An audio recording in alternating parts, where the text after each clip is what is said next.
किसी और को वरण नहीं करेगी। चल दिए नारद। अरे नारद ने नहीं देर लगाई,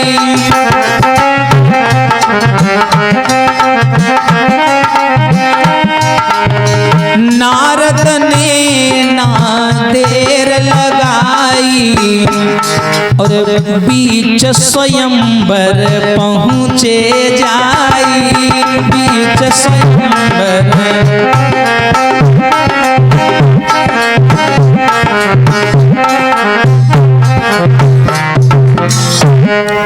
देवर्षि नारद ने जैसे बानर का चेहरा लिया, विष्णु जी बोले अब प्रसन्न हो। नारद ने चरण छुए, धन्यवाद प्रभु, अब मैं बहुत खुश हूँ, अब तो मैं बहुत सुंदर लग रहा हूँ, कितने गोरे गोरे हाथ हैं, कितना सुंदर शरीर है। विष्णु जी पीछे की ओर मुंह करके हंसने लगे, व्यंग करने लगे। हाँ, सारे देवता आसमान से हंस रहे हैं, नारद को कुछ नहीं पता। नारद को लग रहा है कि अब हम ही हैं और कोई नहीं है हमारी टक्कर में। हाँ, भोले बाबा ने नजारा देखा, दो गढ़ बुलाए अपने, उनसे कहा जाओ नारद जी के पीछे पीछे तुम भी जाओ, देखे रहना घमंडी आदमी है, कहीं गिर पड़े तो उठा लेना। हाँ, अब वो दोनों पीछे पीछे जा रहे हैं नारद के, और मुंह में वस्त्र यानी कपड़ा घुसा के, नहीं लोग हंसते हैं ताकि आवाज ना आए, तो वो दोनों नारद को देखें और मुंह में कपड़ा घुसा के हंसन लगे। हाँ, तो नारद ने एक बार आवाज सुन ली, पीछे पलट के देखा, चिल्लाए क्यों हंस रहे हो? तो दोनों भोले बाबा के चेला बोले बाबा आज तुम इतने सुंदर लग रहे हो, इतने सुंदर लग रहे हो, भगवान न करे नजर न लग जाए। हाँ, नारद जी का आत्मविश्वास और बढ़ गया। हाँ, और बढ़ गया। एक तो वहां पहले ही अभिमान की आग लगी थी, इन दोनों ने थोड़ा सा घी और डाल दिया, प्रशंसा का आग और 2 गुना हो गई। हाँ, चल दिए और जैसे चले स्वयंवर में पहुंचे। अब नारद जी को जो भी देखता है सामने तो नहीं हंसता है, मुंह फेर के हंसने लगता है। नारद जी कहते हैं हंस लो हंस लो, हाँ विश्वमोहिनी को तो हम ही ले जाएंगे, तुम सब कुछ नहीं कर पाओगे, हंस लो जितना हंसना हंस लो। स्वयंवर प्रारंभ हुआ, लाइन से कुर्सियां पड़ी हैं, बड़े सुंदर सुंदर राजकुमार बैठे हैं, और राजकुमार नहीं वो तो सब भगवान की बनाई हुई माया थी। हाँ भैया, अति विचित्र रघुपति के माया। चारों तरफ से भैया सैनिक खड़े हैं, सुंदर सुंदर राजकुमार खड़े हैं। इधर सामने शील निधि का आसन लगा हुआ है, और सामने से कन्या जयमाला लेके आ रही है। अच्छा, स्वयंवर का मतलब क्या होता है?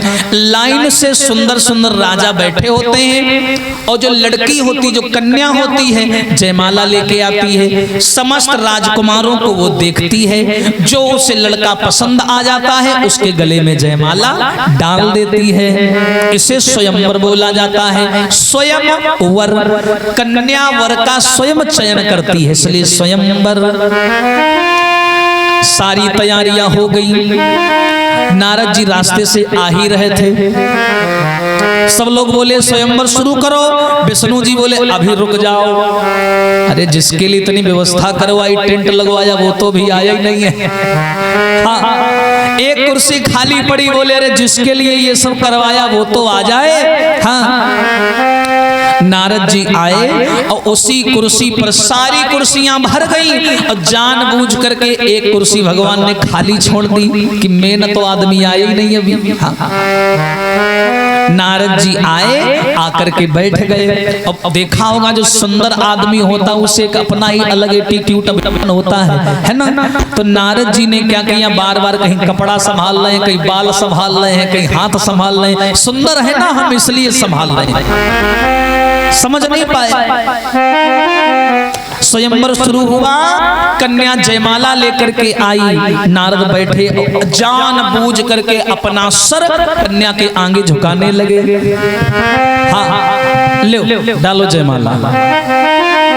कन्या ने जैसे ही नारद का चेहरा देखा भयभीत हो गई, 2 कदम पीछे हट गई। बोली ये कैसा मनुष्य है, आधा वानर है आधा मनुष्य है। हाँ, कन्या विचलित हो गई, उसने नारद की तरफ ध्यान नहीं दिया।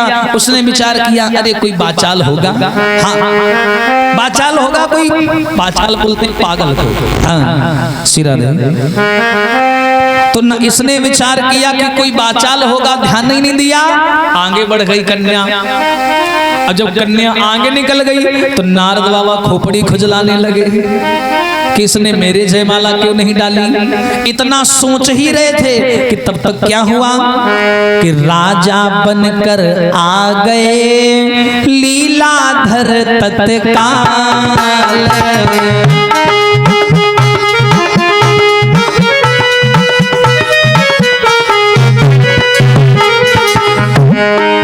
राजा बनकर आ गए लीलाधर तत्काल। विश्वमोहिनी ने तभी दई जयमाला डाल।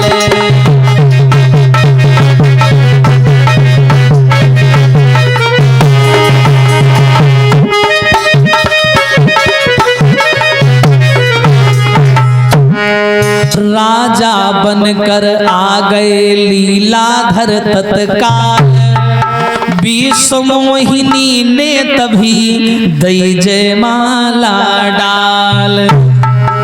भगवान विष्णु जी सुंदर से राजकुमार का वेश धर के आ गए और जैसे ही आए वो कन्या आगे बढ़ी और उसने भगवान के गले में जयमाला डाल दी।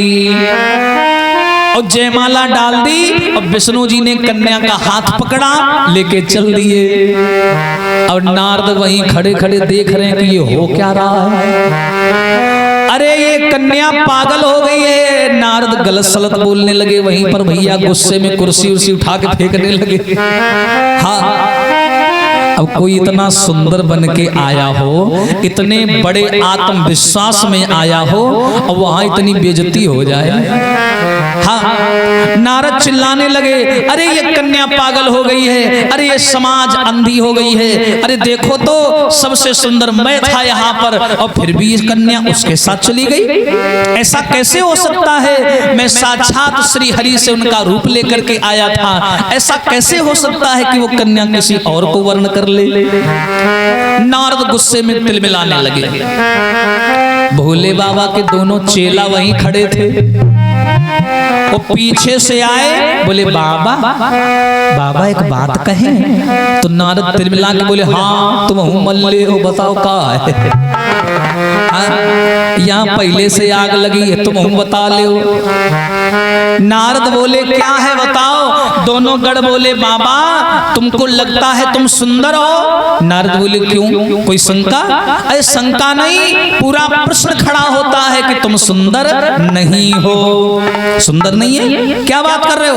हाँ अरे हम सत्य बोल रहे हैं, अगर आपको भरोसा नहीं है ये पानी भरा है, देखो भरा है सामने। बोले हाँ भरा है, तो का डूबी मरे ना, डूबी ना मरो। एक काम करो, पानी में जाकर के झांक के देखो, सारी सच्चाई पता चल जाएगी। नारद जी गए और जैसे ही जल में झांका, जल में कौतुक जाई निहारा। हाँ देखी रूप भा क्रोध अपारा। जैसे ही नारद जी ने जल में देखा, अरे राम राम भक्ति तनी एकदम आंखें लाल लाल, गुस्से में होंठ फड़फड़ाने लगे। एकदम से कुर्ता फटकार करके नारद बोले वारे विष्णु जी तुमने ये सब किया मेरे साथ। मैंने तुमसे कहा था सुंदर बना दो, तुम हमका बंदरवा बना दीने, बंदर बना दीने हो। इतने बड़े कलाकार हो गए तुम, अब आदमी का सीधे बंदर बनावन लगे। बड़े गुस्से में आ गए देवर्षि नारद और कुर्ता फटकारते हुए चले और भगवान के पास में आए, जहां भगवान विष्णु रमा यानी मैया लक्ष्मी को लेकर के उस कन्या को साथ में लेकर के जा रही है। ये भी एक कौतुक है, ये भी एक आश्चर्यचकित करने वाला दृश्य है कि कन्या भी साथ में है और लक्ष्मी मैया भी साथ में है और दोनों आपस में मुस्कुराते हुए बात करते हुए जा रही हैं। हाँ नारद जी गए और गुस्से में जाकर के विष्णु जी के सामने खड़े हो गए। विष्णु जी बोले नारद जी क्या बात है, एक तो वहां पहले ही आग लगी थी। विष्णु जी ने थोड़ा और मजाक कर दिया। विष्णु जी बोले क्या बात है भाई, कहां गुस्से में जा रहे हो? नारद बोले अच्छा उपहास कर रहे हो मेरा? अरे सर्व स्वतंत्र ना सिर पर कोई,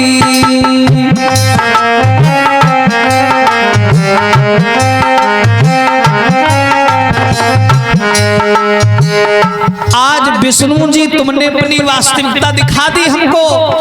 आने वाला संसार याद करेगा, तुम भला किसी का कर नहीं सकते और सुख में किसी को देख न सकते। आज मैं जान गया, सर्व स्वतंत्र ना सिर पर कोई, सर्व स्वतंत्र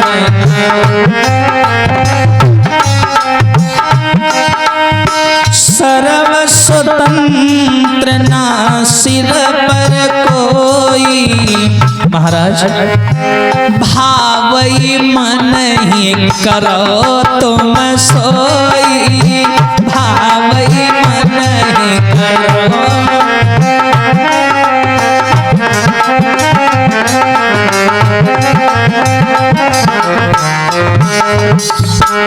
आज मैं जान गया विष्णु जी आप भक्तों के प्रति जरा सा भी श्रद्धा नहीं रखते हो।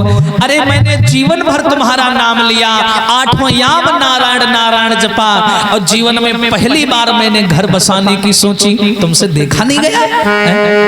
मैंने कहा था प्रभु सुंदर बना दो और तुमने हमें बंदर बना दिया। ये अच्छा नहीं किया तुमने। अब एक तो वहां नारद जी पहले ही गुस्से में खड़े हैं, ऊपर से भगवान ने क्या किया, उस कन्या का हाथ पकड़ के अपनी तरफ खींच लिया। नारद जी और आग बबूला हो गए। नारद जी बोले एक बात याद रखना विष्णु जी, तुमने मेरे ऊपर कोई एहसान नहीं किया। मुझे बानर बना करके भरी सभा में मेरा उपहास उड़ाया है तुमने। सब देवता हंस रहे थे, सब राजा हंस रहे थे, सब नारियां हंस रही थी, ताली पीट पीट के हंस रही थी। इतने दिन मैंने तुम्हारी भक्ति की, उसका ये फल दिया तुमने। तो विष्णु जी ने एक बात मुस्कुरा के कह दी, नारद तुम तो संत हो, और ज्योले संत की होए नहासी, और तौले भगति होए न साची। अच्छा, मतलब कि हमारी बेइज्जती हो उसी में तुम खुश हो, यही कहना चाहते हो ना? बोले नहीं, ये नहीं कहना चाहते हैं। बोले फिर? नारद जी बोले आज तुमने जो किया सो किया, कोई बात नहीं है, लेकिन मैं भी तुम्हें श्राप दे रहा हूं। विष्णु जी बोले नारद अरे नहीं, आज नारद किसी के रोकने से रुकने वाला नहीं है, मैं श्राप दे रहा हूं तुम्हें। और नारद ने क्या श्राप दिया? हम देते श्राप आज तुमको, कोई रोक सके ना अब हमको।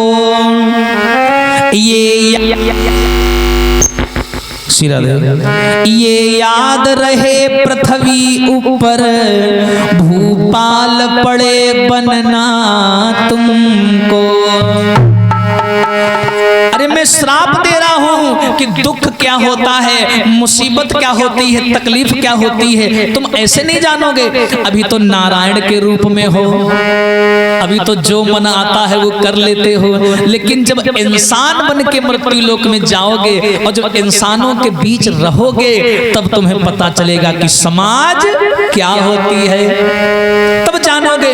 और रही बात बंदर की, बंदर की सूरत दी हमको, तो बंदर ही सहायक हो रण में। इस नारी के ही चक्कर में तुम घूमोगे हाय बन बन में। नारद बोले हैं सुनो प्रभु, जिस नारी के चक्कर में मैं रोया हूं और जिस नारी के चक्कर में मैं भटका हूं, तुम भी इसी नारी के चक्कर में बन बन भटकोगे। और तब संसार वाले तुम पर सवाल उठाएंगे कि माया के पति, माया के गुलाम कहां से हो गए, तब तुमको पता चलेगा। समझ गए? बिल्कुल जैसा नारद के साथ हुआ, नारद ने वैसा ही विष्णु जी के साथ कर दिया कि आज तुमने जो हमारे साथ ये लीला करी है, आने वाली समाज मुझको क्या कहेगी कि माया ने नारद को भी मोह लिया था। नारद जो थे नारी के पीछे रोए थे, और जब तुम रोगे तो लोग तुमको भी कहेंगे। तो तुम में हम में अब कोई भेद नहीं बचा। बोलिए सच्चिदानंद भगवान की। जो ये शब्द कहे, विष्णु जी ने देर नहीं लगाई। क्या किया विष्णु जी ने? अरे तब हरि माया दूर निवारी, और नाई रमा नहीं राजकुमारी।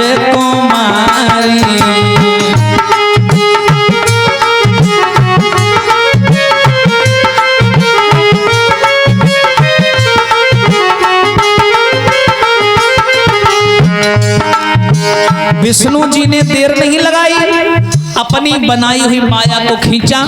ना तो वो कन्या है, ना मैया लक्ष्मी है, सब गायब हो गए।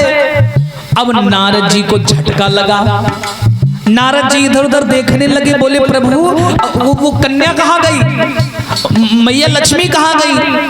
विष्णु जी बोले यार तुम बात ना करो, दिमाग खराब है इस समय। अरे क्या हुआ क्या?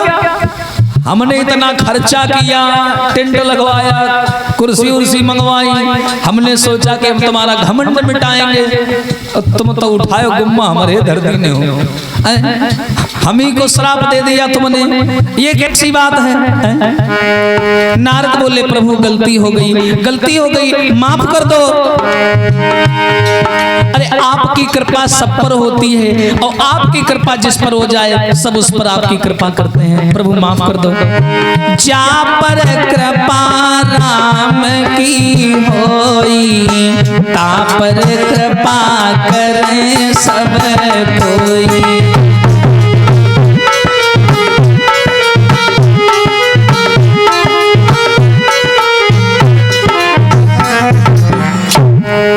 नारद जी बोले प्रभु क्या आपने मेरा अभिमान मिटाने के लिए किया था? हाँ नारद, मैंने जितनी भी लीला ये की, ये सब मेरी एक लीला थी, मेरी एक चाल थी, क्योंकि तुम अपने आप को ब्रह्मचारी मानते थे। और ये सृष्टि का नियम है नारद, और ये ब्रह्मलोक का देवलोक का भी नियम है कि माया का पति सिर्फ मैं हूँ। मैं ही ब्रह्म हूँ, मैं ही सर्वशक्तिमान हूँ। सब कुछ संसार में जो भी हो रहा है मेरी सत्ता के बिना हे प्रभु मंगल मूल। पत्ता तक हिलता नहीं, खिले नए को फूल। संसार में बिना मेरी मर्जी के कुछ नहीं होता। लेकिन नारद तुमने बहुत गलत किया। तुमको अभिमान हो गया था, अहंकार हो गया था कि मैं माया का पति हूं। तो इस बात को प्रमाणित करने के लिए कि माया का पति सिर्फ मैं हूं, इसलिए मैंने ये जाल बिछाया था। लेकिन तुमने हमें श्राप दे दिया। नारद बोले प्रभु जो भी मैंने बोला है ना सब झूठ हो जाए, सब झूठा हो जाए, मैंने जो बोला है ना सब गलत हो जाए। विष्णु जी बोले नहीं, तुम भी संत हो और संत की वाणी कभी झूठी नहीं जाती। और नारद मैं तुम्हें गलत नहीं कह रहा हूं, मैं तुम्हारे इस श्राप को सम्मान सहित स्वीकार कर रहा हूं। अरे भले ही मेरे ऊपर दुनिया उंगलियां उठाएगी, लेकिन मेरा ये श्राप मृत्यु लोगों के काम आएगा, मृत्यु लोक के लोगों के काम आएगा। नारद जी बोले तुमने अपनी बात कर ली, लेकिन मैंने जो पाप किया है तुम्हारे साथ तुमको श्राप देके, मैं पश्चाताप करने के लिए कहां जाऊं प्रभु, ये तो बताओ। भगवान बोले उसमें कौन सी बड़ी बात है, जहां तुम तपस्या कर रहे थे, जहां से अभिमान लेके आए थे, अब वहीं जाओ और ओम नमः शिवाय मंत्र का जाप करना। शिव समान मोए को प्रिय नाही, शिव जी के समान मुझे कोई भी प्रिय नहीं है। ओम नमः शिवाय मंत्र का जाप करना तो तुम्हारा भी कल्याण होगा। बोलिए सच्चिदानंद भगवान की। जाओ। इतना बोल करके नारद को विदा किया। तो ये था भैया दूसरा कारण, राम जन्म के हेतु अनेका। ये है दूसरा कारण जिसकी वजह से भगवान को आना पड़ा। बोलिए सच्चिदानंद भगवान की। आइए एक श्रद्धा से भगवान का ताली बजा के कीर्तन बोलेंगे, फिर देखते हैं सीधा राघव जी के जन्मोत्सव की ओर बोलेंगे सभी लोग मिलकर के। यमुना किनारे मेरो गाँव सांवरे आए जइयो, यमुना किनारे मेरो गाँव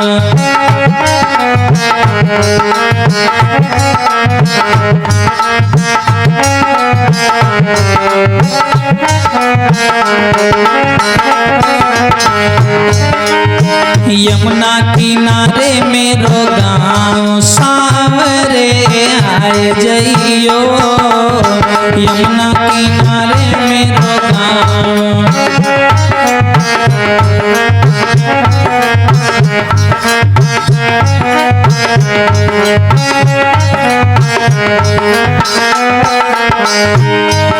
यमुना किनारे मेरी ऊंची हवेली,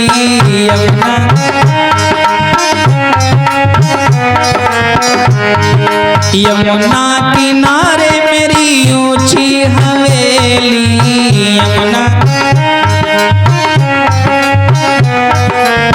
और राधा नवेली मेरो नाम। हरि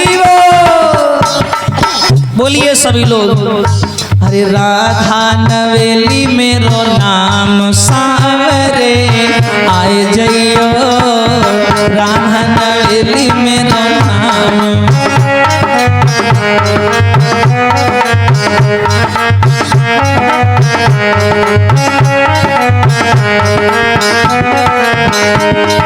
यमुना किनारे मेरो गाँव सांवरे आए जइयो, यमुना किनारे मेरो गाँव।